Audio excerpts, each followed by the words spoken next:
Perlu kita tekankan, kalimat kafir itu di dalam Al-Quran, itu kalimat di dalam bahasa Arab, itu kalimat yang paling lembut. Kalimat yang paling lembut. Itu kalimat kafir. Dulu pernah bermunculan orang-orang yang mencoba merusak bahasa. Karena salah satu cara kaum orientalis untuk merusak keislaman orang Islam itu jalurnya bahasa. Ini kelak disebut dengan, bukan kelak, ini disebut dengan perang pemikiran.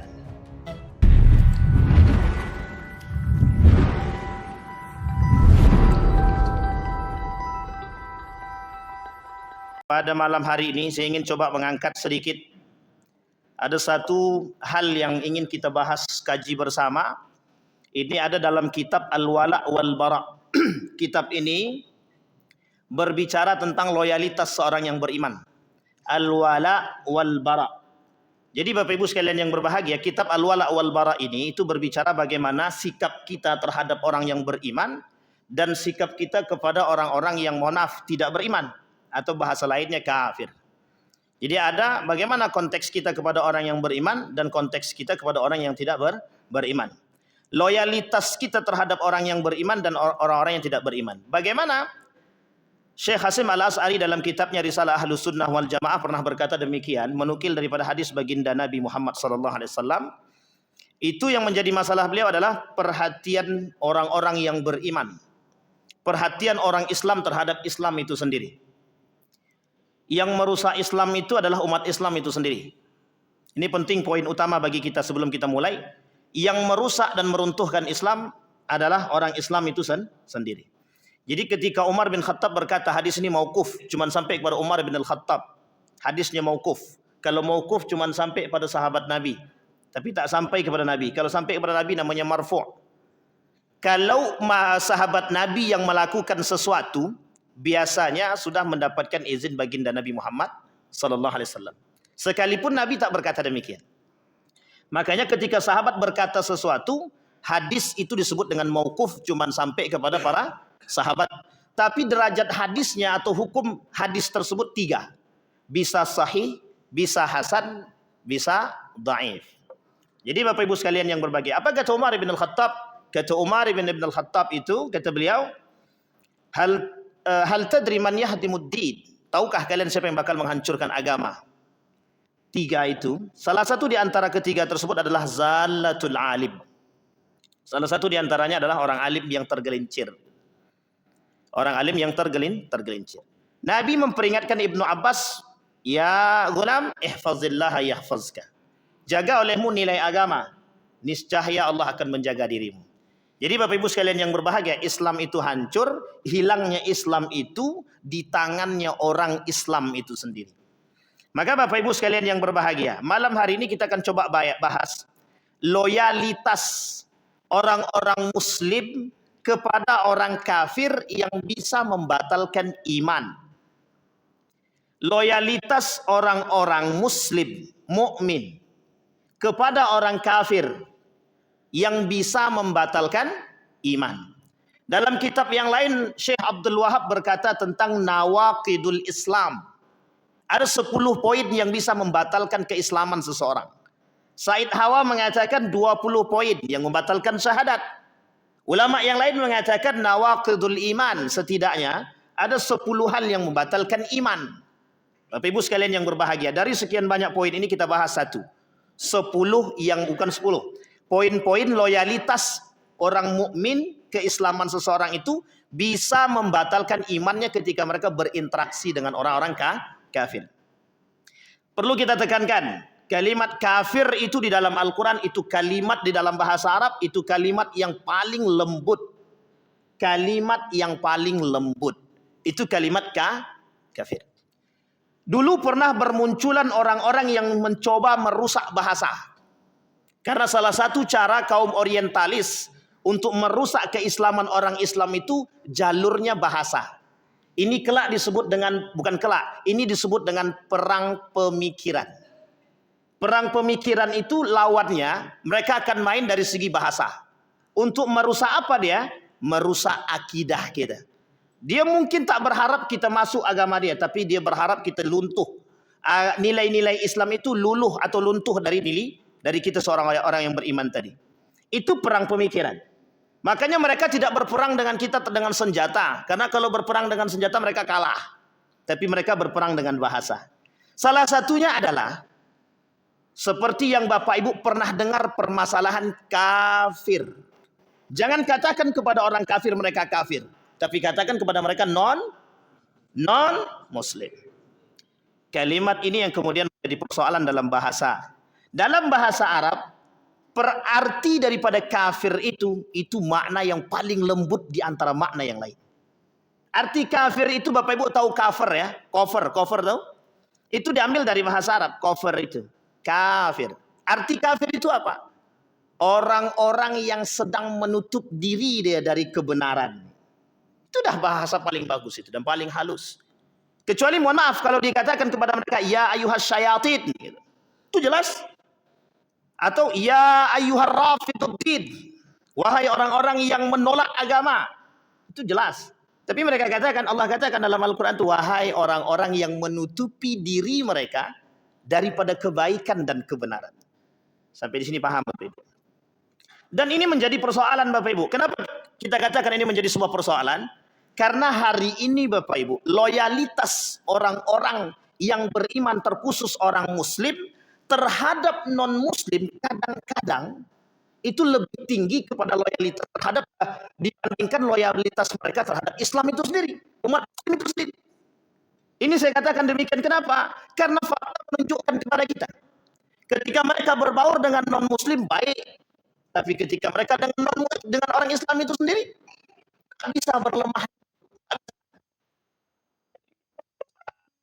Mengapa kita dengan non-Muslim kita bisa baik, sementara dengan mengapa kajian kok bisa misalnya, tapi sementara yang lain tidak, malah justru dia ini bahasa yang disebut dengan toleransi yang dibalut dengan mohon maaf, toleransi yang dibalut dengan kebencian. Nah, hari ini kita coba bahas, adakah pergaulan muslim atau mukmin dengan non-muslim itu yang bisa membatalkan iman? Baik, yang pertama, kata Allah di dalam Al-Quran, wa may yatawallahum faulaika humuz zalimun. Orang yang menjadikan mereka sebagai kawan, sahabat sejati, kemudian mereka berbalik arah, lebih baik kepada non-muslim daripada non-muslim. Apa kata mereka? Kata Allah, faulaika humuz zalimun. Itu orang-orang yang zalim. Orang-orang yang zalim. Yang pertama, tinggal menetap di negeri kafir disertai ridho dengan agama kekafiran. Saya mau ambil contoh kepada Bapak Ibu semua. Saya kasih tahu contohnya begini.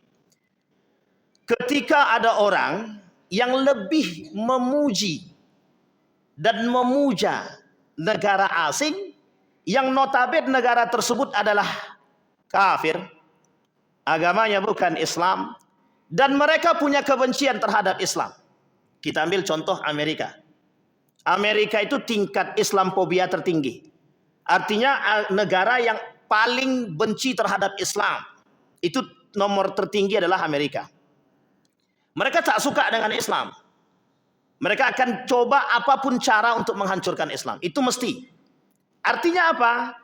Ada orang-orang Muslim yang menjunjung tinggi negara tersebut. Bahkan mereka mengatakan lebih baik kami tinggal di sana ketimbang tinggal di Indonesia. Sampai di sini paham Bapak Ibu? Kalau ada orang seperti ini, dia sedang berada pada posisi nomor 1. Artinya apa? Mereka tinggal di negeri yang mohon maaf, mereka tidak suka dengan Islam, mereka membenci Islam, yang negara kita mayoritas umat Muslim. Termasuk negara dengan jumlah penduduk yang Islamnya terbesar di dunia.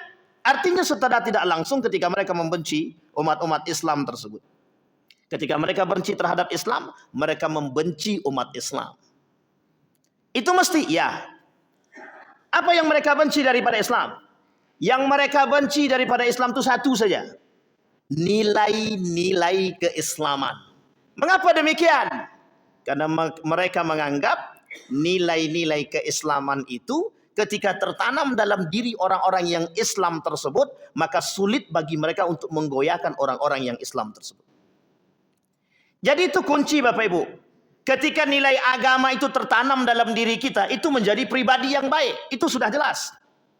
Tapi justru sebaliknya, ada orang-orang yang mengaku Islam, tapi mereka tak menjalankan nilai-nilai keislaman, itu adalah pemberontak atau pengkhianat di dalam agama. Pengkhianat di dalam agama. Baik, yang pertama, tinggal dan menetap di negeri kafir disertai ridho dengan agama kekafiran. Dan bahkan mereka mendukung agama-agama orang-orang kafir. Artinya apa? Kita ambil contoh. Kami tinggal di Amerika, betapa bagusnya agama-agama di sana. Mereka menjunjung tinggi nilai-nilai toleransi dan harmonisasi. Sampai di sini paham kalimat ini Bapak Ibu? Itu perbandingan yang sesat. Perbandingan yang tidak sejalan. Ketika membandingkan Indonesia dengan Amerika. Artinya apa? Bagi mereka agama kafir, bagi mereka agama-agama di luar Islam itu lebih baik. Secara tidak langsung, pertanyaan yang sederhana, kenapa mereka tidak keluar daripada Islam? Sampai di sini paham Bapak Ibu? Artinya mereka Allah masih menjaga keimanan dan petunjuk bagi mereka. Dan ini menjadi persoalan kita Bapak Ibu. Bermunculan orang-orang hari ini yang mencoba mengagungkan negara-negara asing. Bahkan membela. Kita ambil contoh. Ketika baginda Nabi Muhammad SAW dilecehkan oleh Charles Hebdo dalam kasus Prancis, itu yang membela itu umat muslim. Yang membela umat muslim. Tapi mereka, mohon maaf, negara tersebut termasuk negara yang benci terhadap Islam. Tapi yang mendukung mereka untuk tidak dieksekusi mati, itu orang Islam. Coba bayangkan. Loyalitas orang-orang Islam terhadap orang-orang kafir. Yang bisa menyebabkan batalnya keislaman mereka. Atau keimanan mereka. Maka kalimat selanjutnya kata Allah di dalam Al-Quran, La tajidul mu'minin. La tajidul mu'minun al-kafirina awliya'a min dunil mu'minin. Wa man yaf'al dhalika falaysa minallahi fi syai'. Kata guru saya begini. Sebaik-baiknya, tapi ini agak sedikit. Sebaik-baiknya kafir, mati masuk neraka. Seburuk-buruknya muslim, asal dia mati tidak dalam keadaan kafir, mati tetap masuk surga. Bapak Ibu sepakat atau tak sepakat? Ragu nampak ya. Sepakat atau tak sepakat? Sebaik-baiknya kafir, dia berikan Bapak Ibu makanan. Kira-kira kalau mati dia tak bersyahadat, dia mati, dia kira-kira masuk surga atau neraka? Tetap masuk neraka. Tidak mungkin kita paksakan dia masuk surga, ya Allah. Tapi apa jawaban mereka? Surga itu milik Allah. Tahu kita betul. Masa orang baik kok dihakimi neraka? Sampai di sini paham. Artinya apa? Mereka sedang menolak dosa besar. Mereka sedang menolak konsep yang terbangun bahwa surga itu hanya dimiliki orang-orang yang beriman. Kata mereka tidak. Orang baik meskipun tidak beragama tetap masuk surga. Apa alasan yang lain? Urusan surga dan neraka itu bukan urusan kita, itu urusan Allah. Bapak Ibu sekalian yang berbahagia, ini konsep kelompok Murji'ah. Kata mereka bahwa surga dan neraka itu bukan hak Anda menghakimi seseorang. Betul, kita tak berhak menghakimi seseorang. Tapi kalau dia kafir, dia tak bersyahadat, itu bisa kita katakan. Orang yang tak bersyahadat bisa kita katakan. Orang yang tidak muslim bisa kita katakan masuk ke dalam. Tapi kita tak boleh katakan kau penghuni neraka. Itu tak boleh. Langsung ke orangan, sini kau. Penghuni neraka kau ni. Itu tak boleh. Siapa tahu setelah itu dia masuk Islam. Awak yang bersalah. Bisakah kita masuk ke dalam surga? Itu menjadi persoalan. Sampai di sini paham Bapak Ibu? Maka sebaik-baiknya kafir kalau mereka tidak bersyahadat dan tidak mati dalam keadaan berislam, maka mereka mati dalam keadaan kafir. Tapi kemudian sebaliknya, seburuk-buruknya muslim, ya kita berharap muslim itu tak buruk, itu saja. Seburuk-buruknya muslim, sekalipun mereka, mohon maaf, asal mati tidak dalam keadaan kafir, mati dia bisa masuk surga. Man qala la ilaha illallah dakhalal jannah. Umat muslim itu kata Nabi, dakhalal jannah ila man aba. Umat muslim itu pasti masuk surga. Kemudian kalimat selanjutnya, illa man aba, kecuali yang tak pengen. Ada yang tak pengen masuk surga? Ada Pak yang tak pengen masuk surga? Ada Pak yang melakukan kemunafikan. Orang yang munafik Orang yang membatalkan keimanan, orang yang membatalkan syahadat dia, kalau mereka tak bertaubat kepada Allah sebelum mereka mati, mereka akan masuk ke dalam neraka khalidina fiha, musyrikin, sama dengan orang-orang musyrik, sama dengan orang kafir. Mereka masuk ke dalam neraka khalidina fiha, kekal di dalamnya. Coba bayangkan Bapak Ibu. Salah satu yang membatalkan syahadat dan salah satu yang membatalkan keislaman seseorang, syirik. Kata Syekh Abdul Wahab syirik. Kata Sayyid Hawa, mereka bisa membatalkan syahadat. Orang yang syirik bisa membatalkan syahadat. Kemudian kata Abdul Wahab, orang yang syirik bisa membatalkan keislaman dia. Karena mereka menyekutukan Allah. Orang yang datang ke dukun berarti bisa batal syahadatnya. Bisa. Kalau mereka percaya kepada dukun, batal syahadat dia. Berarti apakah batal syahadat dia langsung jatuh kepada kafir atau dihukumi kufur? Ulama berbeda pendapat. Kata para ulama tidak kafir. Mereka tidak keluar daripada Islam, tapi mereka kufur. Tertanam dalam diri mereka satu keburukan, yang keburukan, derajat keburukan itu sama dengan kufur. Artinya apa? Kalau mereka tidak bertobat daripada kekufuran itu, mau mereka melaksanakan ibadah apapun, mau sholat tahajudnya 100 rakaat, duha dia, entah berapa rakaat, terserahlah pokoknya. Tapi kemudian dia tak bertobat dari perbuatan kufur tadi, Allah tak bakal terima tu amal ibadah mereka. Tidak akan. Allah tolak amal ibadah itu. Ya, bayangkan Bapak Ibu. Artinya konsep yang terbangun. Maka kata Allah dalam Al-Quran, janganlah orang mukmin itu menjadikan orang kafir itu sahabat sejati. Tapi kami boleh nggak berkawan dengan kafir? Boleh, tak salah. Dia kafir itu ada dua paling tidak. Yang paling tidak dua. Satu kafir harbi, satu lagi kafir zimmi. Zimmi itu bawah dalam naungan kita. Ketika Nabi membangun piagam Madinah, itu ada kafir namanya kafir zimmi yang berada di bawah naungan baginda Nabi Muhammad SAW. Tapi ada kafir yang selanjutnya namanya kafir harbi. Kafir harbi itu kafir yang memerangi kita. Contohnya Yahudi. Contohnya Nasrani. Yang Nasraninya itu ada misionarisnya. Mereka pasti nyerang kita. Walan tarda ankal yahudu walan nasara hatta tattabi'a millatahum. Sampai di sini paham Bapak Ibu? Ini konteks Bapak Ibu. Yang harus kita jaga itu siapa? Diri kita. Berarti kita tidak boleh dong berkawan dengan, ini jangan dipotong dulu. Berarti kita tidak boleh dong berkawan dengan non-muslim. Salah. Kita boleh berkawan dengan muslim. Tapi jangan sampai ketika kita berkawan dengan non-muslim itu, tapi justru kita lebih loyal kepada non-muslim ketimbang muslim. Non-muslim sakit kita jenguk. Non-muslim sakit kita jenguk. Sekarang yang muslim sakit di samping rumah kita jenguk atau kita caci maki.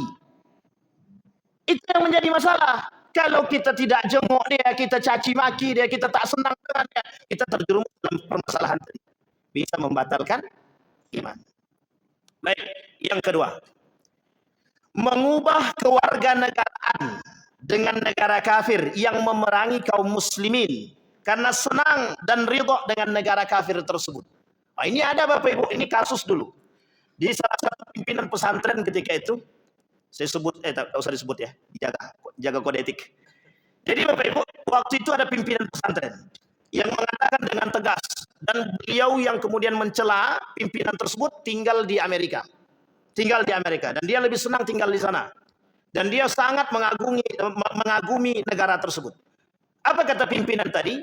Sebaik-baiknya kafir mati masuk neraka, kemudian seburuk-buruknya muslim, kalau dia tidak mati dalam keadaan kafir, dia mati masuk surga. Artinya apa? Kalimat itu kemudian diambil, Pak. Itu public figure kita yang sekarang tinggal di sana. Itu artis di Indonesia, kemudian dia jadi tinggal di sana dan berkeluarga negaraan di sana. Dia menetap di sana. Tapi dia tak suka dengan Islam. Dia muslim, tidak tahu. Ketika ditanya agama, dia tak mau jawab. Ketika dikatakan ateis, dia tidak komen, no komen. Artinya apa? Tapi justru dia malah menyerang sebaliknya. Sekarang itu banyak, mohon maaf, artis-artis yang mohon maaf. Kenapa? Kadang ada artis yang menentang Tuhan itu. Mana Tuhan itu? Kalau memang betul Tuhan itu ada, dia muslim. Tapi dia tentang Tuhan. Kalau memang betul Tuhan itu ada, ini aku sedang berzina. Kenapa tidak diazab? Kata dia. Masya Allah. Saya bilang ini sabar. Kita yang harus bersabar, Bapak Ibu. Kalau tidak, mungkin kalau sempat datang ke bukan baru mungkin dihabisin sama bapak-bapak nih. Sayangnya artisnya perempuan, mungkin tidak berani juga bapak-bapak nih, karena takut sama istri-istrinya, Pak. Sampai di sini paham Bapak Ibu? Itu kelakuan Pak. Mohon maaf, mereka yang merubah pola pikir masyarakat. Mereka punya fans, mereka punya pendukung yang banyak. Ketika kita yang mungkin mencela mereka, itu kita diserang balik sama fans-fansnya dia. Artinya ada orang yang tidak suka dengan Islam itu, kemudian menjelekkan Islam, dan mereka tinggal di negara asing. Maka bahasanya, warga negara dan tinggal di negara memerangi kita, mereka senang tinggal di sana. Bagian daripada yang bisa merusak iman. Ketika tashabbaha biqaumin fahuwa min. Tashabbuh menyerupai orang kafir secara mutlak dan totalitas. Ini penyakit musiman juga biasanya. Penyakit musiman. Dan ini sudah kita sampaikan. Di sini belum kita sampaikan. Ini penyakit musiman. Sebentar lagi, tanggal 25 kita lihat. Tanggal 25 kita lihat. Apa demikian? Ini Bapak Ibu yang ingin saya sampaikan. Bayangkan mereka punya daya untuk membuat kita goyah dengan keimanan dan akidah kita. Fatwa Majelis Ulama Indonesia tentang pengharaman mengucapkan selamat Natal. Itu yang tidak banyak.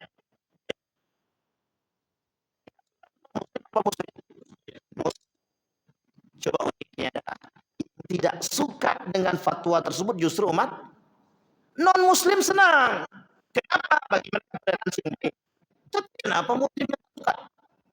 Artinya ada apa? Ada apa di balik itu? Artinya apa? Ada konsep toleransi yang dibangun, tetapi yang dikemas sedemikian rupa di belakang toleransi itu ada kepentingan. Itu yang kita tak pengenkan. Tasabbuh secara mutlak itu apa maksudnya? Tasabbuh secara mutlak itu ketika kita mengikuti adat dan tradisi mereka dan kita mendukung mereka. Kita mendukung mereka. Umat muslim kalau masih percaya dengan mitos-mitos itu bagian. Kita ambil contoh. Oh ini susah juga ngasih contoh ya. Jadi gini Bapak Ibu. Sekarang ini kita umat muslim.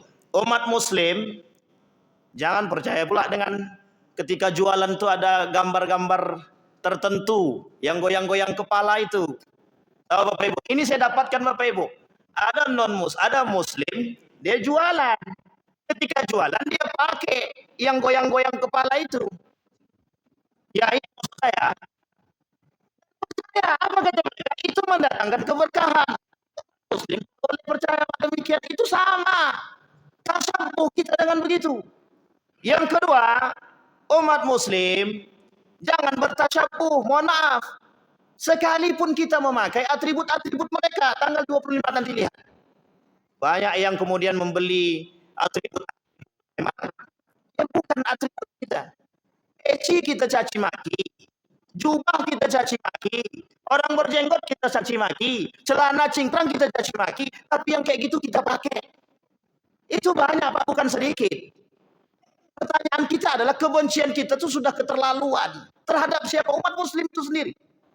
Dengan dari toleransi, kami pakai kayak gini toleransi Ustaz. Betul. Tapi ketika Anda melihat orang berjubah dan bercadar, kenapa Anda tidak bisa toleransi? Itu menjadi poin penting kita Bapak Ibu. Artinya apa? Itu keimanan. Itu iman.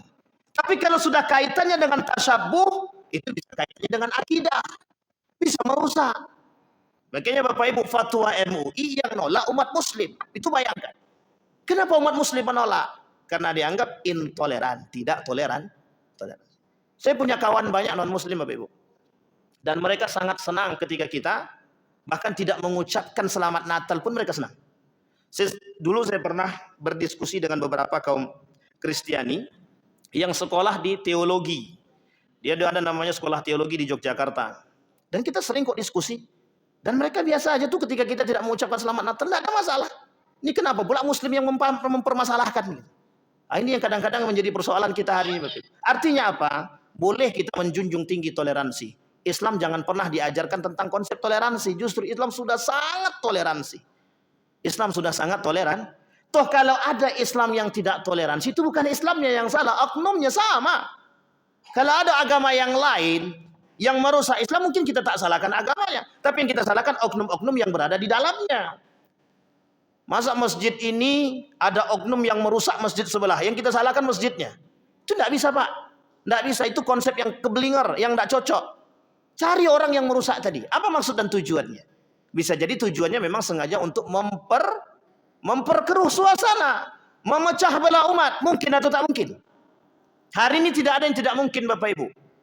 Hari ini tujuan kaum Yahudi dan Nasrani satu saja. Bagaimana cara umat Muslim itu terpecah belah, itu saja. Maka mohon maaf, berbagai macam akan mereka lakukan untuk memecah belah kita, Bapak Ibu. Kalau kita tak kuat iman, kalau kita tak kuat, kalau kita tak berani, kalau kita tidak bisa menjaga persatuan, habis, hancur. Apa prediksi Nabi dalam hadisnya tak salah. Umat Muslim banyak tapi lemah. Kenapa lemah? Karena terlalu banyak cinta dunia dan benci dengan kematian. Penyakit itu disebut dengan wahan, penyakit wahan. Tasyabuh menyerupai orang kafir secara mutlak dan totalitas. Man bana fi biladil a'ajib wa sana'a nayruzahum wa mihrajahum wa tashabbaha bihim hatta yamut wa huwa kadzalika husyira ma'ahum yaumal qiyamah. Barang siapa yang tinggal di negeri kafir, ikut membuat meramaikan hari raya Nairuz dan Mahrajan. Ini hari raya mereka, umat-umat kafir yang pernah tinggal dulu, serta meniru-niru mereka sehingga mati dalam keadaan seperti itu, maka dia akan dibangkitkan bersama mereka di hari kiamat. Kata Nabi, orang-orang seperti, bukan kata Nabi, kata para ulama, mereka akan dibangkitkan kelak sama seperti orang-orang yang, mohon maaf, kafir. Baik. Keempat, menyerupai sebagian ciri khas mereka, namun dalam perkara yang menyebabkan keluar daripada agama Islam. Tabaruk, bertabaruk. Nah, ini tabaruk ini adalah salah satu permasalahan kita hari ini, Bapak Ibu. Mengambil barakah itu boleh, silahkan. Yang ingin mengambil barakah boleh, silahkan. Tetapi Bapak Ibu, tolong jaga hati. Tolong jaga hati. Hari ini banyak orang bertabaruk. Kadang-kadang cinta dia kepada orang yang ditabaruki itu jauh lebih cinta kepada mereka daripada Allah dan Rasulnya. Ini yang kita tak pengenkan, Bapak Ibu.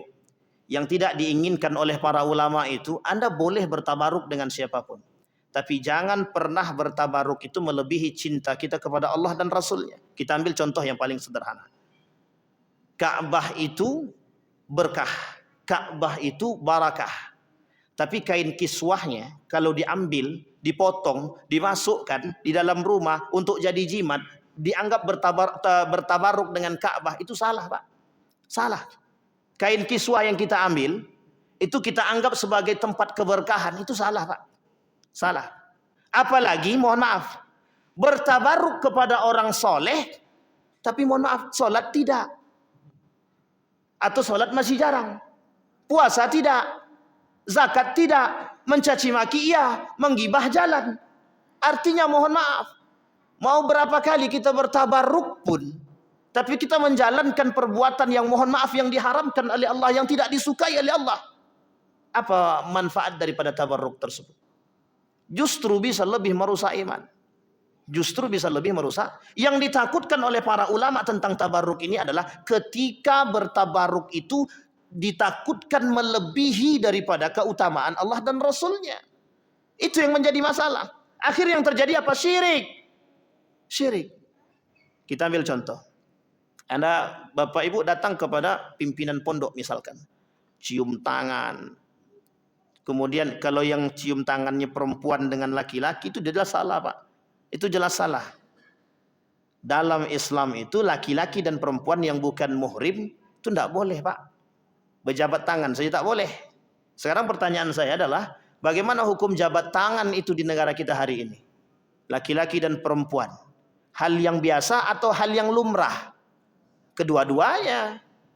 Hal yang biasa dan lumrah. Padahal sudah disampaikan laki-laki dan perempuan jangan bersalaman, jangan bersentuhan. Nah, ini menjadi persoalan kita. Maka mohon maaf, kita ambil yang konteksnya laki-laki dengan laki-laki. Bapak Ibu misalkan datang kepada orang soleh, alim, kita anggaplah itu mungkin Habib misalkan. Anda bertabaruk dengan Habib boleh, meminta barakah, meminta mengharapkan barakah mungkin bagi mereka diperbolehkan. Silahkan Bapak Ibu. Tetapi yang menjadi masalah, Habib itu sama dengan kita. Orang soleh itu sama dengan kita. Mereka manusia yang bisa salah dan bisa benar. Artinya apa? Kita tidak boleh berlebihan terhadap mereka. Karena kalau kita berlebihan terhadap mereka, justru yang ditakutkan melebihi daripada cinta kita kepada Allah dan Rasulnya. Dalam kalimat yang lain disebutkan begini. Sudahkah Anda cinta kepada Allah dan Rasulnya lebih tinggi daripada cinta Anda kepada manusia? Pertanyaan kita begitu, Pak. Wa mahyaya wa mamati lillahi rabbil alamin. Pertanyaan saya hari ini Bapak Ibu, betulkah konsep itu tertanam dalam diri kita? Wa mahyaya, hidupku, wa mamati, matiku, lillahi rabbil alamin. Untuk Allah seutuhnya, betulkah? Ketika kita tak ada makan, ketika kita tak ada duit, kemana kita datang? Kepada Allah kah kita datang atau kepada manusia kita datang? Ketika kita mohon maaf kalang kabut dengan jabatan kita hari ini, kemana kita datang? Ke manusia kita datang atau kepada Allah kita datang? Ini persoalan kita hari ini, Pak. Bayangkan, mohon maaf, sekelumit permasalahan kita hari ini semuanya mengajak kita jauh daripada akidah. Permasalahan kekuasaan mengajak kita untuk jauh daripada akidah. Permasalahan politik hari ini menjauhkan kita daripada agama. Permasalahan pendidikan menjauhkan kita daripada agama. Permasalahan sosial kehidupan sekalipun menjauhkan kita daripada nilai agama. Kalau kita tak kuat iman, yang rusak siapa? Kita, Pak. Kita ambil contoh yang sederhana. Banyak betapa hari ini kontestasi politik hari ini itu sangat nampak menjauhkan kita daripada agama. Maka Bapak Ibu sekalian yang berbahagia, apapun bentuk perpolitikan hari ini, tolong yang harus dijaga adalah iman. Akidah kita jaga dulu.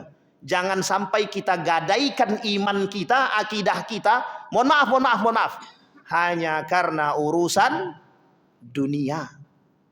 Malu kita sama Allah, malu kita sama Nabi Muhammad sallallahu alaihi wasallam. Mengaku cinta kepada Nabi, mengaku cinta kepada Allah, tapi kita masih bisa mencaci maki saudara hanya karena permasalahan pilihan. Si A milihnya si Anu memilih si A, si Anu memilih si B. Padahal adik-beradik kandung, tak tegur sapa dalam rumah. Itu lebih berbahaya. Artinya apa? Kadang-kadang kecintaan mereka terhadap fans mereka itu melebihi batas, Pak. Melebihi batas. Apa hukumnya mencintai sesama muslim? La yu'minu ahadukum hatta yuhibba li akhihi ma yuhibbu li nafsihi. Tidak beriman seseorang itu sampai dia mencintai saudara dia lebih daripada mencintai diri dia pribadi. Hari ini nampakkah konsep itu? Justru mohon maaf yang diangkat adalah konsep perpecahan. Kau milih si Anu kan? Ngapain kau ikut sini lagi? La ilaha illallah. Ini nyata, Pak, nyata. Suatu ketika terjadi acara 17-an. Ini nyata, Pak, nyata sekali. 17-an itu. Kebetulan yang mengadakan ini salah satu partai. Tiba-tiba yang partai sebelah ini ada orangnya ikut nimbrung dalam acara tersebut. Difoto, Pak, dikirim kepada pimpinan mereka. Apa kata mereka? Langsung disidang, Pak. Langsung disidang. Kenapa kau ikut-ikut? Ya Allah, ya Rabbi. Hanya karena pilihan kita mencaci dan memaki dan menjauhkan diri kita daripada cinta kepada sesama muslim. Coba bayangkan keberhasilan mereka membuat kita benci terhadap siapa? Saudara kita sendiri. Itu kayak disebut dengan wala. Itu kayak disebut dengan loyalitas kita terhadap muslim. Tidak. Tapi buktinya hari ini sudah nampak. Ada orang yang lebih loyal kepada non-muslim ketimbang muslim itu sendiri. Coba bayangkan. Artinya apa Bapak Ibu sekalian yang berbahagia? Demi ini Bapak Ibu. Sengaja tak saya sebut biar dapat ilustrasi sedikit. Artinya apa nih? Piti. Tidak ada piti, mati kita. Kalau bahasa lainnya tidak ada fulus mampus, kata dia. Kata Wan Nabut begitu. Kalau tidak ada fulus mampus, kata dia. Sampai di sini paham Bapak Ibu ya. Kembali kepada poin kita tadi. Menyerupai sebagian ciri khas mereka, namun dalam perkara yang menyebabkan kita keluar daripada agama Islam. Wa ma qataluhu wa ma salabuhu walakin subbiha lahum. Ini Allah yang sebut dalam Al-Quran. Allah yang sebut dalam Al-Quran. Wa ma qataluhu. Ini kaitannya dengan Nabi siapa? Wa ma qataluhu wa ma salabuhu. Ini kaitannya dengan Nabi siapa? Nabi Isa alaihissalam. Nabi Isa. Apa kata Allah? Nabi Isa itu tidak dibunuh dan tidak disalib. Itu Allah yang kata. Allah yang kata. Tapi kita tidak perlu ikut-ikutan. Dan orang terdahulu sangat mengikuti perbuatan-perbuatan demikian. Dalam surat An-Nisa. Baik, yang kelima. Menyerukan bahwa semua agama itu sama benarnya. Nah, ini poinnya sudah sampai nih. Ini bahasa lainnya pluralisme agama. Menganggap semua agama itu benar. Kalau pluralisasi atau plural gitu saja, itu sebenarnya artinya mengakui keberadaan agama yang lain. Bapak Ibu sekalian yang berbahagia, mengakui keberadaan agama itu boleh karena tertulis dan diakui oleh undang-undang. Agama hari ini ada, mohon maaf, Islam, Kristen. Kristen terbagi dua, Protestan dan Katolik. Yang ketiga ada Buddha, ada Hindu, ada Kongfucu, ada satu lagi. Apa satu lagi Bapak Ibu? Bahai. Jadi agama itu sekarang ada berapa? Ada 6. Yang terakhir apa? Bahai. Bahai ini Lukmanul Hakim, yang Menteri Agama, tahu Bapak Ibu ya? Menteri Agama dulu, Lukmanul Hakim kalau saya tak salah, beliau yang kemudian ikut dalam peresmian agama Bahai. Kita dituntut hari ini mengatakan kebenaran agama-agama yang lain. Dituntut. Semua agama itu sama benarnya. Dengan bahasa lain pluralisme. Hanya saja cara menuju Tuhan yang satu itu yang berbeda. Allah sebut dalam Al-Quran, laqad kafara alladhina qalu innallaha thalisun thalatha. Laqad kafara alladhina qalu innallaha thalisun thalatha. Telah kafir, kata Allah, orang yang mengatakan bahwa Tuhan itu salisun salasa. Apa artinya salisun itu? 3. Salasa. 3 sama. Tuhan itu yang dianggap 3 dalam 1 atau 1 jadi 3. Itu sama Pak. Allah kata kafir. Tidak ada itu kebenaran. Artinya apa? Inna dina indallahil Islam. Tidak bisa kita katakan. Itu mutlak Pak.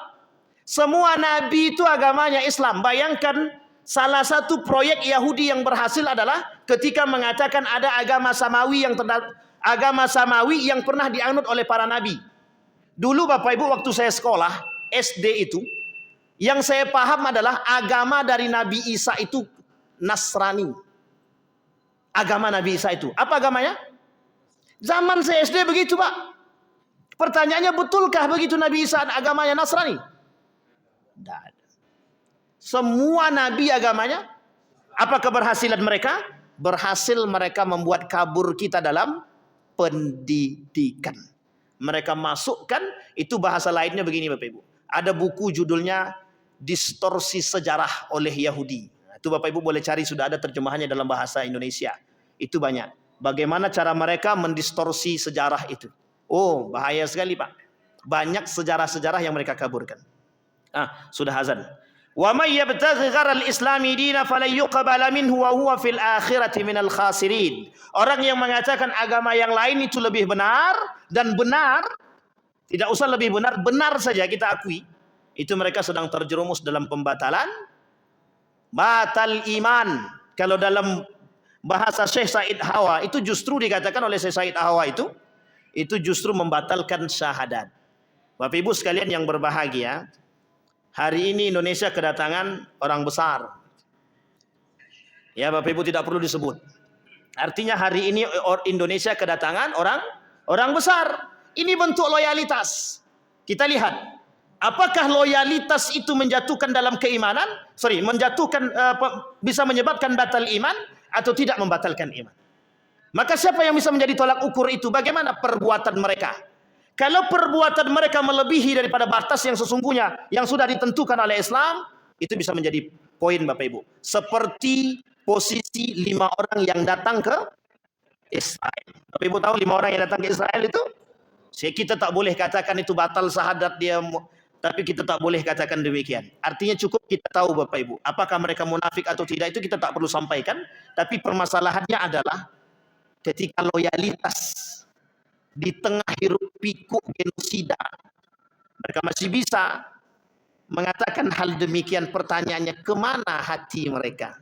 Dalam bahasa guru saya, itulah kemunafikan yang nyata. Apa kata guru saya? Kemunafikan yang nyata. Tapi saya tak katakan mereka orang munafik. Ya pandai-pandai Bapak Ibu aja lah. Sampai di sini paham Bapak Ibu? Baik, ini penting poin untuk kita Bapak Ibu. Kenapa ini saya sampaikan Bapak Ibu? Hari ini Bapak Ibu yang berperan untuk menghancurkan kita, mohon maaf, yang berperan untuk menghancurkan kita itu banyak, tidak sedikit. Paling tidak dua kelompok besar hari ini sedang berperan untuk menghancurkan kita. Yahudi dan Nasrani. Dalam segala lini mereka akan coba menghancurkan kita. Tapi mereka menghancurkan kita tidak dengan tangan mereka langsung. Caranya bagaimana? Mereka cari kaum-kaum munafik dari orang-orang Islam tadi yang bisa mereka kasih piti. Disitulah kemudian mereka gunakan tangan orang-orang munafik tadi untuk menghancurkan. Bagaimana cara mereka menghancurkan kita? Poinnya satu saja. Jauhkan mereka orang-orang Islam, orang-orang beriman dari agama mereka. Kalau udah jauh mereka dari agama mereka, tidak perlu capek-capek. Kalau mereka sudah cinta terhadap dunia mereka, tidak perlu capek Pak. Tidak perlu capek Pak. Mereka tidak perlu turun tangan. Karena kalau sudah dikasih, mohon maaf, sudah dikasih duit, dikasih kekuasaan, apa mau nak dikata lagi? Tak ada nak dikata Pak. Karena orang sudah cinta terhadap dunia. Maka kelak kata Nabi tidak akan terjadi hari kiamat sampai mereka jadikan perut mereka itu tujuan mereka. Artinya apa? Duit, kekuasaan, jabatan itu akan menjadi poin kelak di akhirat. Apa itu artinya? Hancurnya umat Islam disebutkan karena cinta mereka disebabkan karena mereka cinta terhadap dunia. Runtuhnya Islam karena siapa? Umat Muslim itu sendiri. Maka kata Nabi dalam riwayat yang lain itu, la yabqal Islam illa ismuh wa la yabqal Quran illa rasmuh. Al-Quran itu, Islam itu tidak akan tersisa kecuali tinggal namanya saja. Namanya saja. Bada al-Islam gharib wa sayaudu kama bada al-gharib. Islam itu datang dengan keanehan, maka kelak akan kembali dalam keanehan. Yang membuat Islam itu aneh siapa? Umat Muslim itu sendiri. Apa yang dimaksud dengan aneh tadi? Kelak umat Muslim akan aneh dengan nilai-nilai keislaman. Saya kira itu saja Bapak Ibu sekalian yang berbahagia. Ada pertanyaan Bapak Ibu? Tidak ada, alhamdulillah. Karena sudah mulai azan kan mesti tidak ada yang mau bertanya kan Pak. Nah, ini pentingnya Bapak Ibu. Akhirnya kalau tidak bertanya kan enak, kita aman sedikit gitu. Saya kira itu saja Bapak Ibu, mudah-mudahan kalau Allah izinkan kita lain waktu kita bisa bertatap muka, mudah-mudahan kita bisa melanjutkan kajian ini yang belum selesai. Fa'tabiru ya ulil absar la'allakum tuflihun. Assalamualaikum warahmatullahi wabarakatuh.